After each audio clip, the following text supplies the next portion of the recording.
I met my wife while we were in high school. She was the first girl I ever confessed my feelings to, and I was lucky enough to have them reciprocated. We were pretty much inseparable after this. I only wanted to go through my crappy high school days if she was there with me. Something about her, maybe it was her aura, made me feel so much more peace. I was there for her through her parents' divorce and her mom's untimely death. Her mom had cheated on her father after 27 years of marriage, and my wife believed the amount of remorse and guilt she felt is what caused her to pass away. The divorce and passing of his ex-wife just made my wife's dad even more certain there was a family curse. Despite this troubling time, our relationship and love for each other never faltered. We got married at the ages of 19 and 20. My wife's outlook on life wasn't the best all the time, but she understood that there were ups and downs and that life didn't owe us anything. Despite that, we were happy and capable, remaining strong for each other. We planned to wait at least 5 years before having children, but my wife became pregnant with our first child at the age of 22. She wasn't very happy, and she blamed it on her nervousness to become a mother. I assured her that we could do anything together, and that this was how family life was supposed to happen. In marriage, the children are conceived and the parents work through any obstacles life throws at them. My wife started to believe me and felt more hopeful and strong. Things were blissful up to and after the flawless birth of our daughter. That's when my wife's mind started to change. She didn't see herself in the same way she did before she had a baby. She never acknowledged how much value she put in her physical appearance. Once her belly was wrinkled and saggy, she had a hard time even leaving the house. She was a stay-at-home mom, and always wanted me to do the errands when I was off work. Sometimes I was too exhausted, and I genuinely needed her to go. Whenever this happened, she didn't fight me, she just went and got it done. Dates were non-existent. She wanted to stay at home because she didn't have anything to wear, or any number of extra excuses she had that all pertained to her appearance. I didn't mind dating at home, and we even had her father or my parents watch our daughter for us while we had some time alone. I always told her she was my woman for life, and that I would always love her body unconditionally. That's all anyone can ask for, right? I knew she was my wife for life and I never put any conditions on that, including her appearance. I told her I would spare some money for her to get clothes she liked to wear, but she didn't want to buy clothes at that size. I told her I would work out with her every day, but she always made an excuse as to why she couldn't. She started talking about the family curse her dad believed in. I told her that just wasn't logical, and that she had to be the master of her fate to the best of her ability. My message went unheard until she was involved in a very bad car accident. A car pulled out in front of her, causing her to veer off the road and off an embankment. Her car wrapped a tree and started smoking. When I got to the hospital, she was conscious enough to tell me that someone saved her life. She said a man climbed down seconds after her and pulled her up the steep wall to safety right before her car exploded. I could hardly believe it. I told her that after this, she could say the curse was broken, because she survived. She asked me to ask anyone in the hospital or police force if they knew who that man was. I tried to find out for her, but no one knew. After she was discharged, life at home was almost back to normal.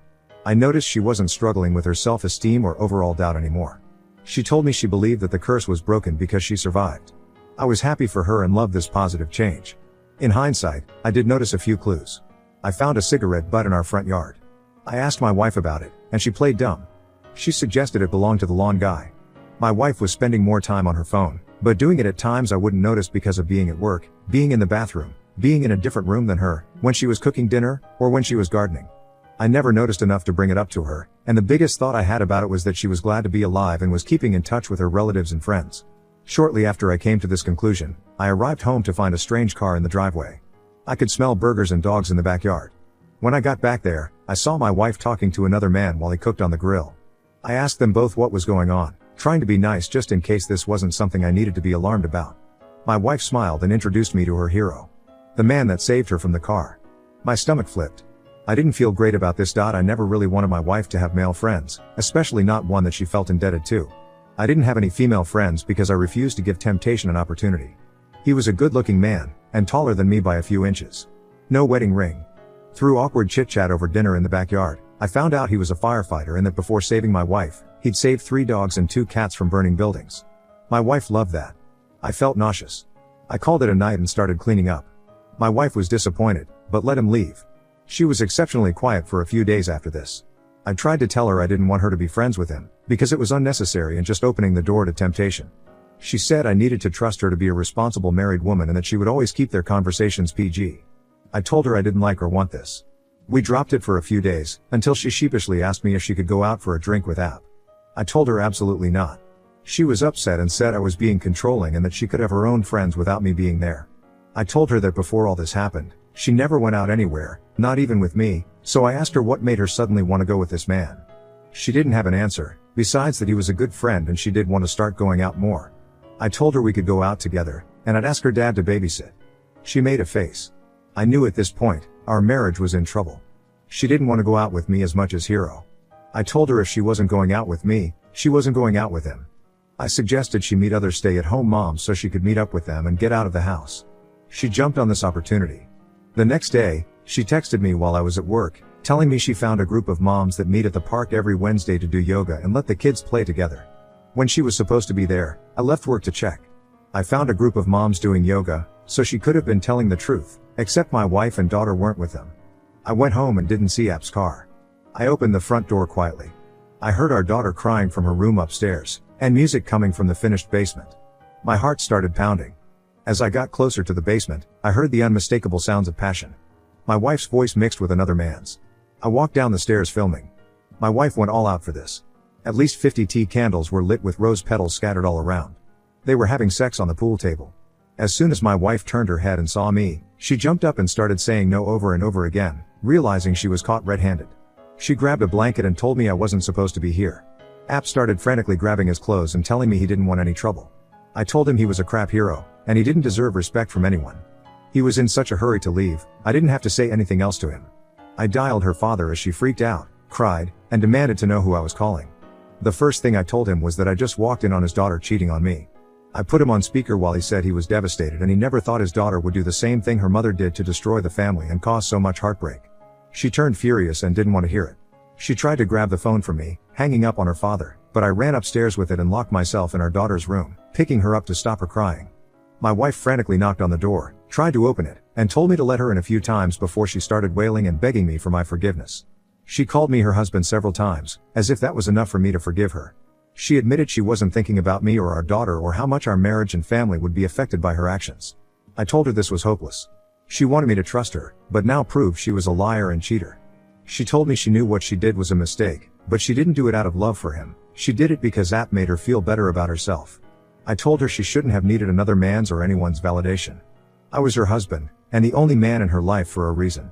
That's what marriage is. You don't rely on anyone but yourself and your spouse for meeting your emotional needs. I told her that emotions ultimately are not important, and don't have to be an uncontrollable force of poor decision-making. She is supposed to make decisions based on what is best for her and her family, not fantasies or selfish desires. She didn't know what to say, so she just cried. When I finally opened the door and told her to leave, she lost her mind. Screaming, telling me I couldn't just kick her out and separate her from our daughter. I told her I was going to file for divorce. She said until she was ordered to leave, she was going to continue living with me and our daughter, even if we slept in different rooms. And so we did that until our day in court. I showed the film of her cheating on me and got out of alimony payments. On top of that, her father's house didn't have enough rooms for our daughter to live, so I won custody. They got visitation, but they are both miserable and bitter to this day. My ex-wife has no one to blame but herself. She's completely lost her identity because of this. She has nothing to call her own and is too depressed to try to get a job or make friends. Now on to the next story. Story 2. Found out fiancé's affair a month before our wedding. She tried to justify it when I caught her. Let me start from the beginning here. Yesterday I met my fiancée at our wedding venue for our 4-month out meeting to finalize details. We drove to the venue separately because she was leaving straight from work.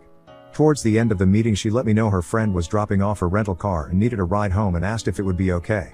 I said yes, thinking nothing of it as it wasn't that far from our home and I know her friend well. I get home and tried to get in touch with her for the next 3 hours. No answer. At approximately the 1:30 mark I texted her friend and asked if she had made it to her okay. I was very worried. My fiancé ends up coming home and says sorry it took longer than expected, she hung out with her friend for a bit before leaving. Okay, no biggie, just LMK next time please. Her friend gets back to me a few minutes later and says sorry I couldn't make it to the venue, didn't see your fiancé tonight. I asked her why she would say this and she said she didn't know she can't control what her friend says and walked outside. I'm sketched out AF by this point. I have never done this but I looked at her phone records, yes I did and don't regret it.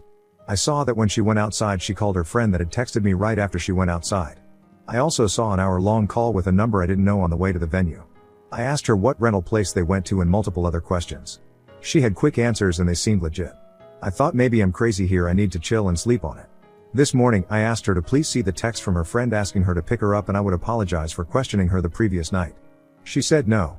I said, when I caught up to you yesterday on the way to the venue I saw you were on the phone. Who was that? She said, oh, that's the friend I picked up later on. That's when I knew for a fact she was lying. I said I looked at her phone records and knew that wasn't true. She then changed her story to say, oh, I needed to meet up with a coworker to discuss a patient. Who is the coworker and why couldn't you discuss that over the phone? I need to show him the techniques in person. His name is Michael. Okay, I am sketched out beyond belief. At this point we never lie to each other. I asked to see the text with Michael. She said wouldn't let me see. I said, why not if there's nothing to hide? Are you having an affair? Do you not want to be together anymore?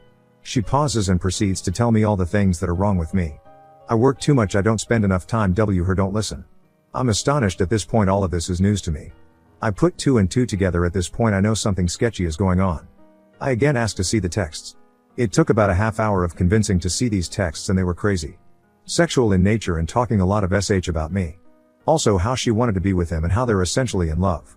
She started this job 1.5 months ago. He is her coworker. He is also 15 to 20 years older and divorced, multiple kids. I have been financially supporting her for the last few months as she got back on her feet and was working extra so she wouldn't have to pick up a part-time job. We own a house which we both live in with 3 dogs and a horse. Sorry for the novel, I am beside myself right now. I did not see this coming and we were going to get married in 4 months. Any advice would help. Update 1. As an update, I was finally able to sit down with her tonight and go over this. Again, she came in trying to blame me for what she did. Trying to justify the cheating and lying as a direct result of my lack of communication and listening. She said she wouldn't have had to start talking to this guy if I had been listening better. I spend too much time in the office working and don't dedicate enough time to her. I tried to explain that I was putting in extra hours to try and support her and the family financially while she was struggling so she wouldn't have to get a part-time job. She said she would have rather gotten a part-time job, which makes no sense to me. She was under the impression that because this was short-lived, 1 week she say, and they only made out once, that we could move past this. When I brought up the texts where she was trashing me and talking sexual with him, she deflected hard and I got nowhere with that. I told her that I'm not the reason that this is happening. She went too far and should have communicated with me or thought about the implications first. That I can never trust her again and this is all because of her actions. Whether she wants to try and justify this as my fault is up to her. At the end of this part it got a bit calmer. I said, listen, we just really need to figure out the house we own jointly and the 3 dogs. We came to the conclusion that either I stay and buy her out or we sell and get new places. The dogs, one of us will get one, the other 2 TBD. So that's where this left off tonight and we'll continue to keep you all posted on progress. Curious what you all would do about the house. Financially I can support it alone, but it is nearly 3,000 square feet and 5 acres of land which was bought solely to have her horse. She is taking the horse when she leaves and boarding it at a barn. Update 2, day 3. I was able to sit and have a 3-hour conversation with her tonight. We talked about our relationship and what led to what occurred. It started with her telling me what I did wrong in our relationship: lack of communication, spending too much time working and on my phone. I don't disagree with any of these things. My mindset behind working so much was support of the family. I run an e-commerce business on the side and am a one-man customer service center and deals happen 24 hours a day. I am never not on the clock. I could have certainly been better about setting my phone aside and responding to people the next day. The lack of communication was on both ends, and a prime example of this is the fact that I was unaware she was unhappy with any of this. It was never communicated to me. She said she felt I would have gotten upset if she told me, but never gave me the chance to work on it. I am not a perfect person by any means, and many times I do or say things that are misinterpreted by her as rude. An example of this is a week or 2 ago I was trying to help her with a budget with her financial problems to try to set up a plan to get her on track. To note, I work in the financial industry and do this for clients all the time. She had mentioned that she owed me maybe $1,000 and she would get that back to me next paycheck. I said something like, I think it's a little bit more than that, let's go through the transfers I have made to our joint account. It ended up being over $5,000. My purpose for doing this was not to make her feel bad but to realize how much I have been contributing. She took this as me trying to humiliate her. Was just trying to help and maybe my timing was off. She told me I have been too focused on money lately, but I was only trying to make sure we were going to be okay. We still had quite a bit to pay for the wedding and my budgeting mentality was on overload, trying to make sure we had enough. The fact that she keeps trying to justify what she did by attributing that as a direct correlation to my flaws really bothers me. She keeps telling me that she is surprised I would throw away 7 years of a relationship away like this. I keep having to remind her that I didn't throw it away, she did with her actions. She told me that I told too many people too quickly and we could have resolved all of this between us. She also said that she wouldn't have had to talk to someone else if I was a better listener and communicator. I have finally determined the extent of the affair, which I actually believe based on the texts that I read. They began talking 1 to 2 weeks before via text. I don't know if they had met up before outside of work, but this time around he had asked her to the park to play basketball and talk. She met up with him and they ended up making out. I truly believe it didn't go further than this yet. But, it would have in the near future, I am sure. She says he is not her boyfriend. She also took off tonight and I have no idea where she is at, assuming with him or a girlfriend. It is an awkward living situation, but I am hoping this resolves in the near term. I do think she wants me to get back with her and try to repair that. I think that the main issue was a lack of communication that manifested for a long time. We got into a routine, lived our boring simple life, and meanwhile this problem was never discussed and grew over time. She acted out instead of talking to me and also lied to my face / talked a lot of sh about me behind my back. She can be very sneaky and I don't think I can fully trust her again. Obviously this would be the easiest thing to do, but I don't think I would ever be truly happy. Understanding the root cause has helped me feel better. If nothing else, it will allow me to address my personality flaws / communication issues and see things from another perspective. I started hitting the gym today and will keep a routine going. I also plan on picking back up on studying for my CFP designation. I took the week off of work to focus on my mental health. Today I called the wedding venue and officially canceled the date. We were able to get some money back but lost a bit unless the date can be resold to another couple, unlikely. I also spoke with her parents again to keep them apprised. They live far away and I am sure are worried sick. I continue to let them know everything is fine and calm and they don't need to worry about their daughter. I did some research and with interest rates where they are today I will not be able to find a comparable house for the mortgage I pay for this, can barely find an apartment for less nowadays. I think my best option is to try and buy out her share and have her find an apartment. She seems agreeable at this time. We will have an appraiser out to assess value and see what half of the equity would be and if that is doable for me. My questions to you all are, does this change your mind at all about the situation? Am I handling this properly? If not, what should I be doing different?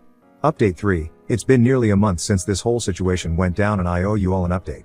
Has been a very busy, emotional and eventful month. So I am not going to lie, the few days after this happened to me I was a pathetic mess groveling to get back with this cheating posse. It's embarrassing to admit, but it happened, and it was all part of the process of moving on. While in this vulnerable state I tried everything I could to do things right, make things better, but nothing worked. I was actually told that she had to make a decision, me or him, and she did the right thing choosing him. I think that's when I woke up and realized I had let my self-worth go down the drain and I needed to take a step back and really focus on me and what was best for me. It is hard after 7 years of doing everything for someone else, to focus on your own needs, but that's exactly what I have been doing since. I moved our joint savings accounts to my individual checking account. I did the math of what was owed to me and transferred half of the balance back to the joint account for her to take. I have been working out every day since this happened. It makes me feel good to not only improve how I look, but helps me continue to think clearly. I've gone suit shopping, for a massage, out with friends and family. Not only was this relationship isolating of my friends and family, which should have been a huge red flag, but I never did anything for myself. Buying clothes is just not something I would do. I was always worried about providing for my sig other and animals. I've been seeing a therapist, for the first time in my life, on a weekly basis. It helps me talk things out in my decision making. It is something I will probably continue to do after this situation resolves, just to continue to improve myself. Now for the bigger items, I am still living in the house with the ex. She is sleeping in the guest bedroom and we are at a point where the only communication is, did you feed the dogs? I think she is a terrible person and no matter what I say, in her mind, this is my fault. To accuse someone of being a bad communicator and then using that as an excuse to then not communicate her feelings to me and cheat is her being a hypocrite and an easy out in her delusional mind. I stopped bothering trying to reason with her because she is unreasonable. I have been keeping the ball rolling with listing the house for sale. I contacted an agent, had them come, and was happy with the proposed sale price.